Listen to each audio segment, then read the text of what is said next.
Le domaine s'étendait sur des hectares de terre fertile dans le sud de la France. Catherine de Fontclair avait 23 ans lorsqu'elle donna naissance à son premier enfant. Son mari, le duc Armand, était parti depuis 3 mois pour des affaires à Paris et elle avait attendu ce moment avec une impatience fébrile. L'héritier tant désiré allait enfin voir le jour. L'accouchement dura 16 heures. Catherine hurla, pleura, supplia. La sage-femme, Marguerite Roussel, fronçait les sourcils de plus en plus. Quelque chose n'allait pas. Le bébé se présentait mal, le cordon était enroulé, et malgré tous ses efforts, l'enfant naquit bleu et silencieux. Marguerite essaya tout. Elle le frotta, le secoua doucement, souffla dans sa bouche minuscule. Rien. Le petit corps resta inerte. Catherine comprit avant même qu'on ne lui dise. Ce cri qu'elle attendait ne vint jamais. La duchesse sombra dans un état second, fixant le plafond, refusant de voir le petit corps enveloppé dans un linge blanc. « Madame la duchesse, il faut prévenir le duc », dit Marguerite doucement.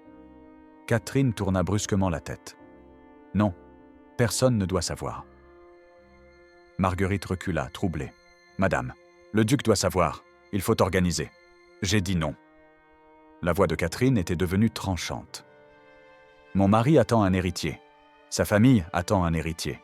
Si je n'en produis pas, ils me répudieront. Je me retrouverai dans un couvent pour le reste de mes jours. Vous comprenez ?» Marguerite comprenait. Elle avait vu assez de mariages aristocratiques pour savoir que Catherine disait vrai. Une duchesse stérile n'avait aucune valeur. Mais madame, on ne peut pas cacher la mort d'un enfant. Il y a d'autres nouveau-nés dans ce domaine, des enfants dont personne ne se soucie vraiment. Les quartiers des esclaves se trouvaient derrière les écuries. Le duc Armand possédait 23 esclaves, hommes, femmes et enfants, qui constituaient la main-d'œuvre du domaine. Amara avait 19 ans. Grande, la peau d'un noir profond, elle travaillait aux cuisines et dans les champs. Elle venait d'accoucher 4 jours avant Catherine. Un garçon qu'elle avait appelé Kofi, comme son père mort en mer pendant la traversée. Le bébé était en parfaite santé, vigoureux.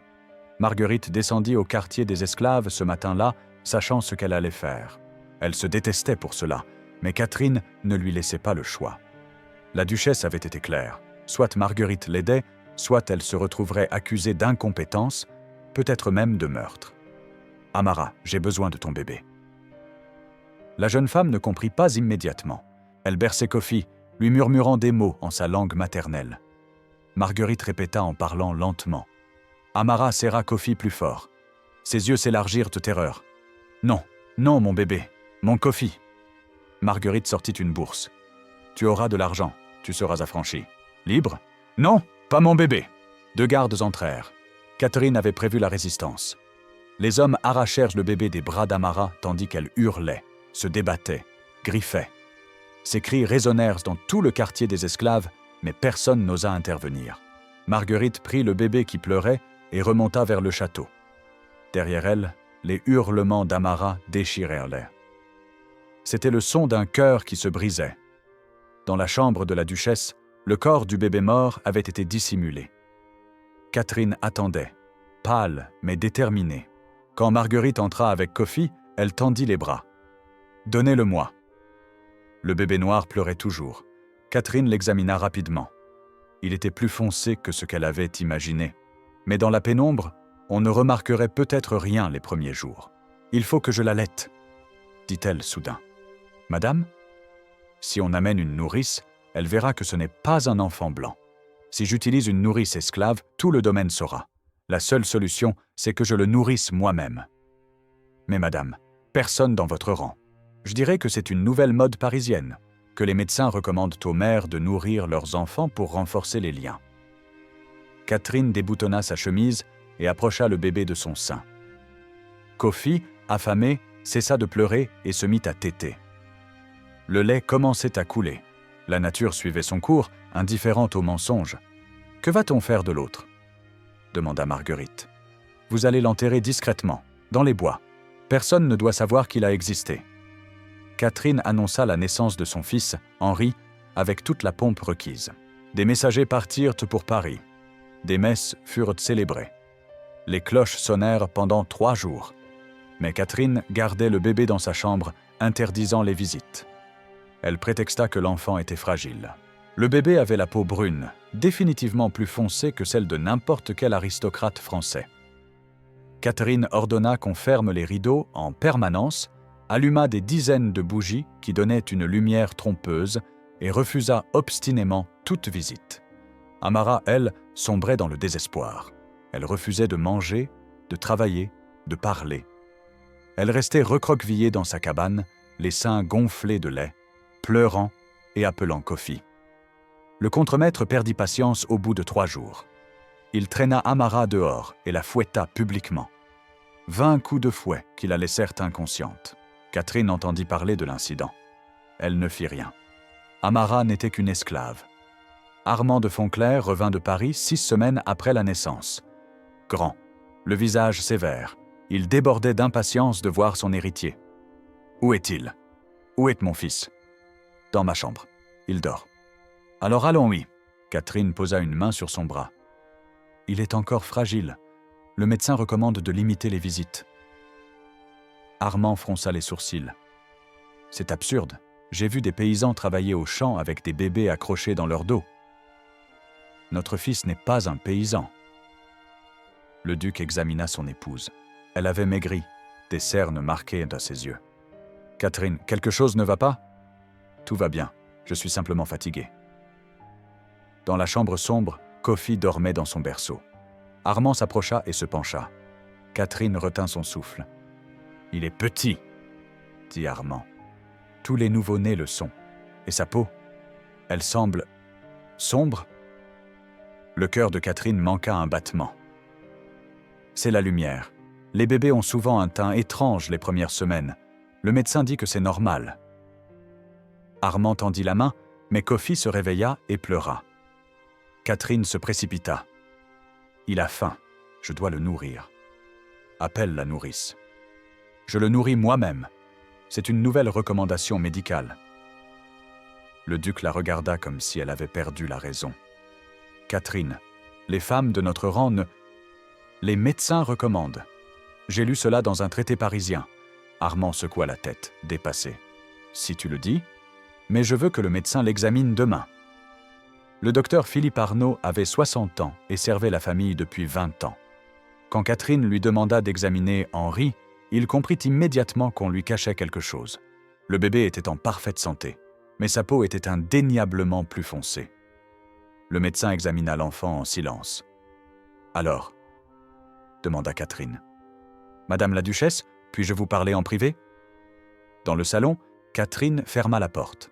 « Dites ce que vous avez à dire. Ce bébé n'est pas le vôtre. Oh, prouvez-le. Madame, sa carnation. De nombreux facteurs peuvent affecter le teint d'un nouveau-né.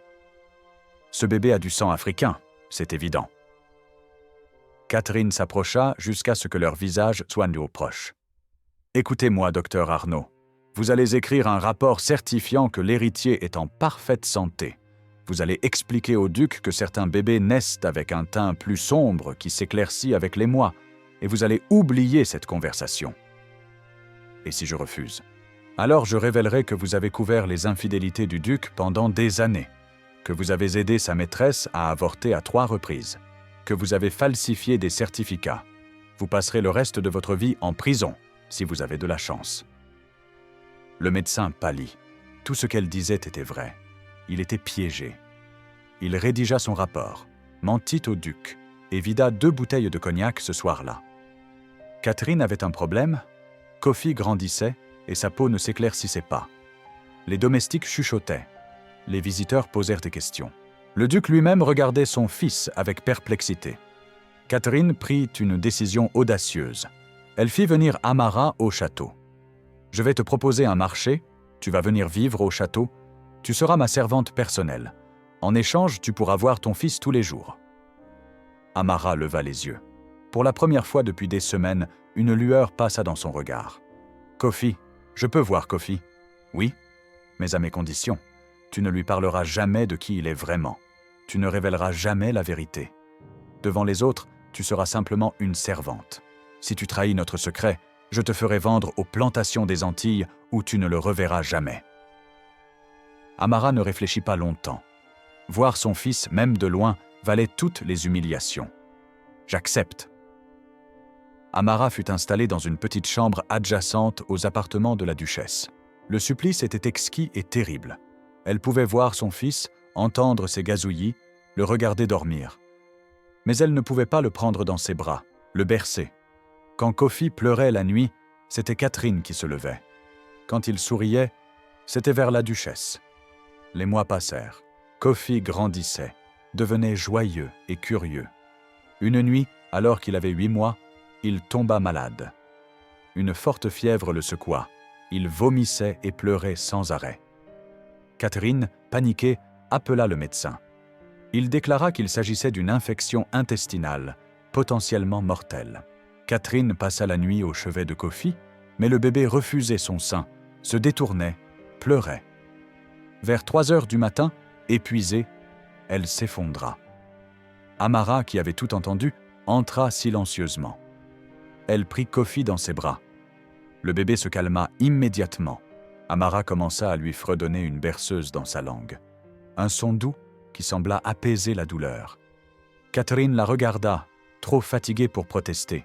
« Comment fais-tu cela ? » ?»« C'est mon fils. Il me reconnaît. » Les deux femmes se fixèrent dans la pénombre. Tout le mensonge s'évanouit pendant un instant. Il n'y avait plus qu'une mère biologique et une mère adoptive, unies par un même amour pour un enfant. « Apprends-moi, » dit soudain Catherine. « Apprends-moi tes chansons, ta manière de le tenir. » Amara hésita. « D'accord, mais vous devez me promettre quelque chose. »« Quoi ? Quand il sera grand, vous lui direz la vérité. Vous lui direz qui je suis. » Catherine ne répondit pas immédiatement. Elle savait que c'était impossible. « Je ne peux pas te promettre cela. »« Alors vous ne valez pas mieux que ceux qui nous ont arrachés à notre terre. » Kofi recommença à pleurer. Amara le berça, et Catherine observa ses gestes. Lentement, elle commença à reproduire ses mouvements. Les deux femmes passèrent le reste de la nuit ensemble, partageant un savoir ancien. Au matin, la fièvre était tombée. Kofi but avidement et s'endormit. Catherine et Amara échangèrent un regard. Quelque chose avait changé entre elles.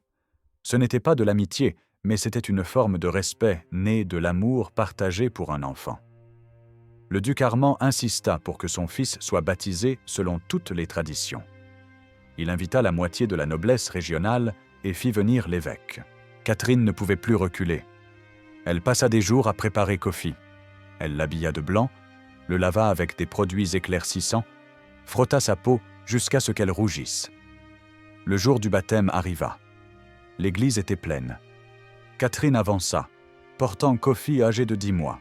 Le silence se fit. Des murmures parcoururent les rangs. Kofi avait beau être habillé comme un prince, sa peau mate et ses traits ne mentaient pas. Catherine sentit les regards, entendit les chuchotements. Elle releva le menton, défiant quiconque de commenter. L'évêque, un vieil homme nommé Monseigneur Bertrand, prit le bébé et l'examina brièvement. Ses yeux notèrent l'incongruité. Mais il était un homme politique autant que religieux. Remettre en question la légitimité de l'héritier provoquerait un scandale. Il choisit le silence. La cérémonie se déroula selon le rituel. L'eau bénite coula sur le front de Kofi. Le bébé reçut officiellement le nom d'Henri-Alexandre Louis de Fontclair. Les cloches sonnèrent. Mais dans la foule, les regards s'échangeaient. Les questions se murmuraient. Personne n'osait parler à voix haute, mais tout le monde voyait. Au fond de l'église, Amara assistait à la scène. Quand l'évêque baptisa son fils sous un nom qui n'était pas le sien, elle serra les poings. Des larmes coulèrent silencieusement. Personne ne les vit. 3 semaines après le baptême, Armand convoqua Catherine dans son bureau. Il ferma la porte et resta debout, les bras croisés.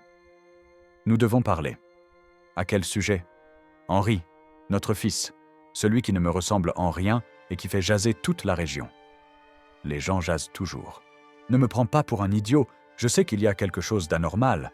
Cet enfant a du sang africain, c'est évident. » « Qu'insinues-tu exactement ? » ?»« Je veux la vérité. Est-ce vraiment notre enfant ?» Catherine s'approcha et le regarda droit dans les yeux. « C'est mon enfant. Je l'ai porté, je l'ai mis au monde, je l'ai nourri. Il porte ton nom et héritera de tes terres. Ce n'est pas tout ce qui compte. Mon honneur. Ton honneur. Parlons-en. Combien de maîtresses as-tu eues à Paris? Combien d'enfants bâtards as-tu laissés? Combien de fois le docteur Arnaud a il couvert tes infidélités? Armand pâlit. Comment oses-tu? J'ose parce que nous sommes mariés depuis 5 ans et que tu m'as laissé seul la moitié de ce temps. J'ose parce que tu exiges un héritier, mais que tu n'es jamais là. Tu veux savoir la vérité? La vérité, c'est que j'ai fait ce qu'il fallait pour préserver ta lignée. Et maintenant, tu as le choix. Soit tu acceptes Henri comme ton fils, soit tu me répudies et tu expliques pourquoi. Mais sache que si tu choisis ça, je raconterai tout ce que je sais sur toi. Tes dettes de jeu, tes maîtresses, les avortements. Je te détruirai. Le silence fut assourdissant.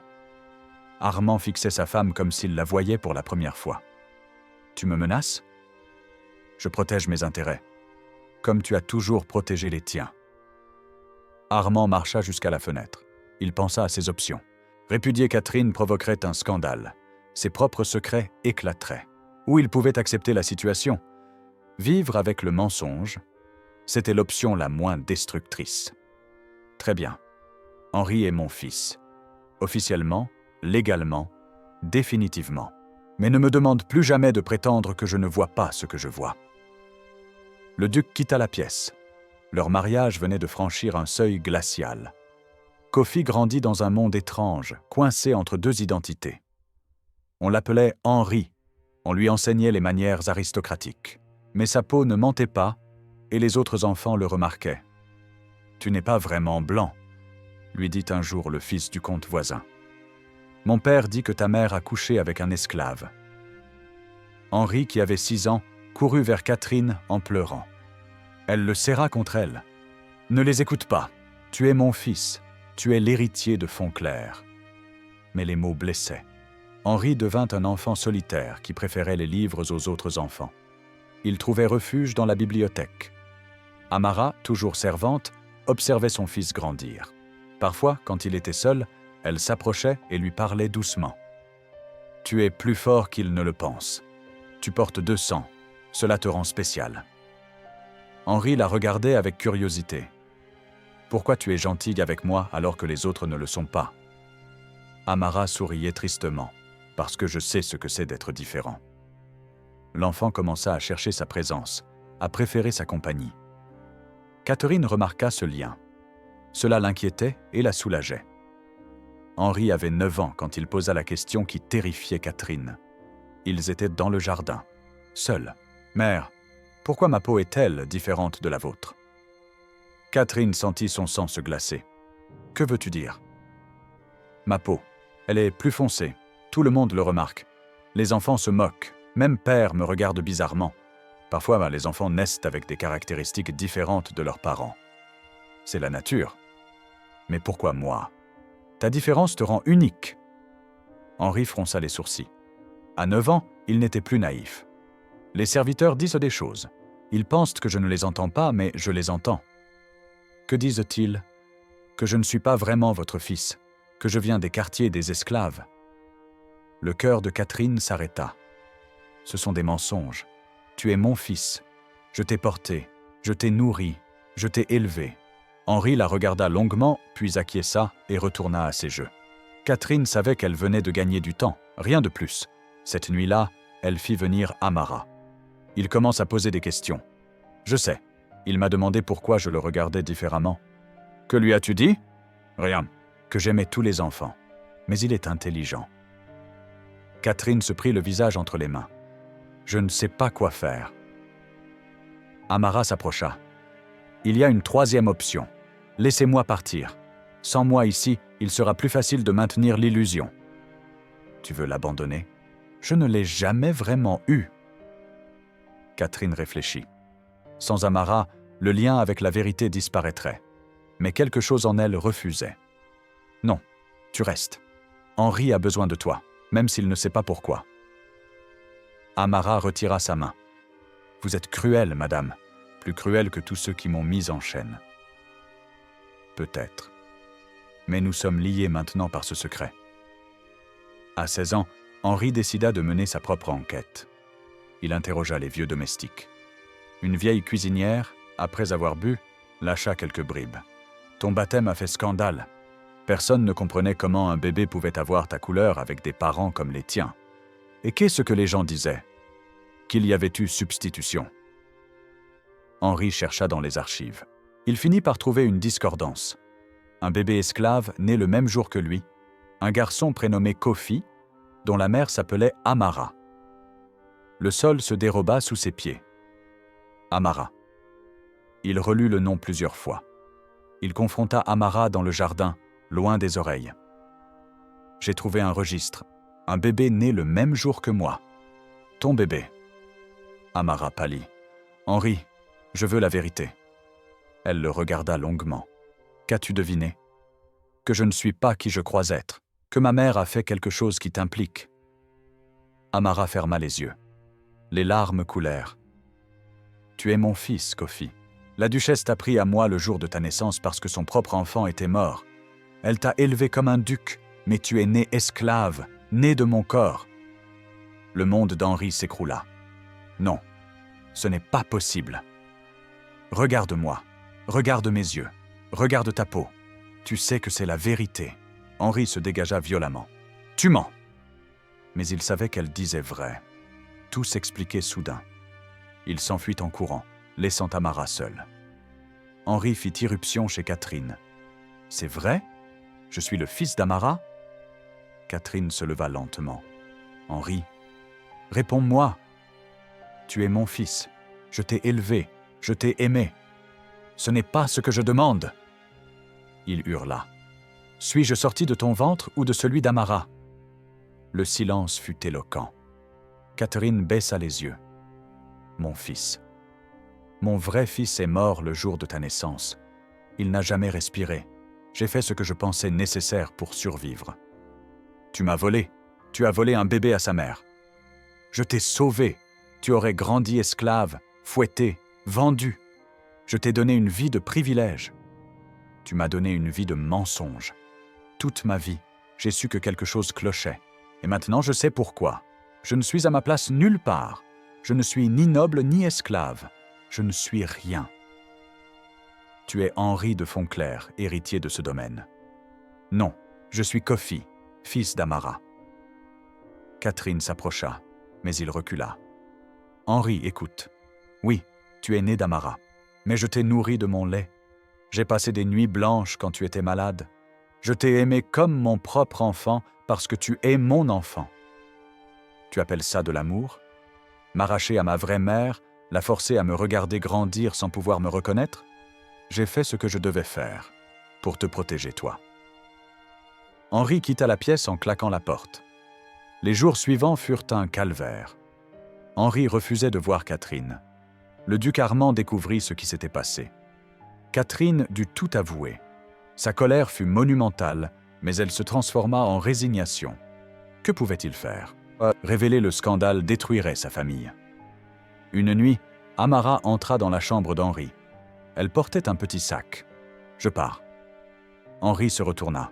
« Où? » ?»« Loin, quelque part où je pourrais essayer d'oublier. »« Mais tu es esclave. »« La duchesse m'a affranchi. » Henri la regarda.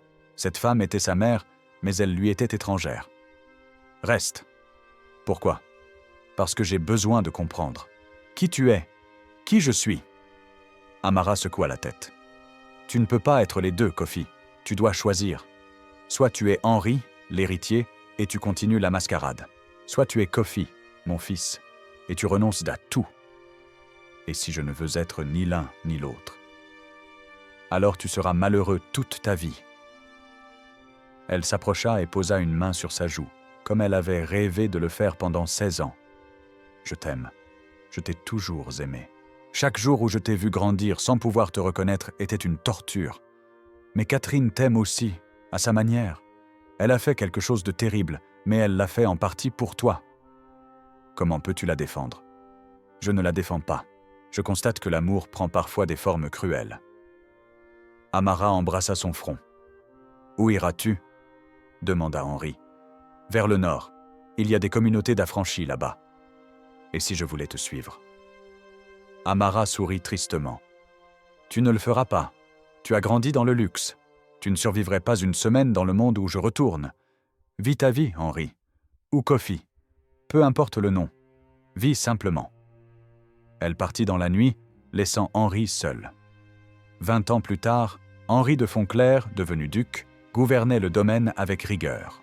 Il avait 36 ans, marié, 3 enfants. Sa peau s'était légèrement éclaircie, suffisamment pour que les rumeurs s'estompent. Il n'avait jamais revu Amara. Il avait essayé de la retrouver, envoyé des gens la chercher, mais elle avait disparu. Peut-être était-elle morte. Peut-être avait-elle trouvé la paix. Catherine vivait toujours au château, vieillie et amère. Entre Henri et elle régnait une politesse glaciale. Le secret était resté secret, du moins officiellement. Henri avait fait abolir l'esclavage sur ses terres. Les anciens esclaves étaient devenus des fermiers libres. C'était sa façon de rendre hommage à Amara, de réparer l'injustice. Un soir, sa fille aînée, Marguerite, 8 ans, vint le rejoindre. « Papa, pourquoi tu ressembles pas aux autres portraits ?» Henri la prit dans ses bras. « Parce que je suis différent. Et c'est bien d'être différent. Les autres enfants disent que notre famille a un secret. Toutes les familles ont des secrets. C'est quoi le nôtre ?» Henri regarda sa fille. Il pouvait lui mentir, perpétuer la mascarade, ou commencer à dire la vérité. « Notre secret, c'est que l'amour est plus compliqué qu'on ne le croit, que nos origines ne définissent pas qui nous sommes, et que parfois, pour survivre, les gens font des choix terribles dont les conséquences se répercutent pendant des générations. » La petite fronça les sourcils, mais elle posa sa tête contre son épaule, confiante qu'un jour elle comprendrait. Henri serra sa fille et regarda vers les quartiers où avaient vécu les esclaves. Les cabanes avaient été remplacées par de vraies maisons. C'était un petit pas, une minuscule réparation. Mais c'était quelque chose. Quelque part, peut-être, Amara était encore en vie. Quelque part, elle pensait peut-être à lui. Quelque part, elle savait peut-être qu'il n'avait pas oublié. L'histoire de la duchesse qui avait allaité en secret le bébé de l'esclave restait enfouie, connue de quelques-uns, soupçonnée par beaucoup, mais jamais révélée. C'était un secret qui avait façonné 3 vies. Les mensonges ont des conséquences qui traversent les générations. Les choix désespérés créent des héritages complexes. Et l'amour, sous toutes ses formes, peut à la fois détruire et racheter. Tel était l'héritage de Fontclair. Tel était le prix du secret.